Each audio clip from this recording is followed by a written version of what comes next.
in Kirinyaga. But according to the president, he says that, well, it is for the people to decide.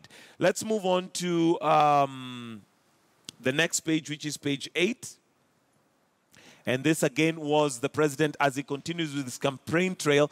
But a company unveils, and this is EABL, unveiling the plan to build a 15 billion shillings worth of a brewery in Kisumu. Okay, so East African Brewery says their new venture will create 110,000 jobs.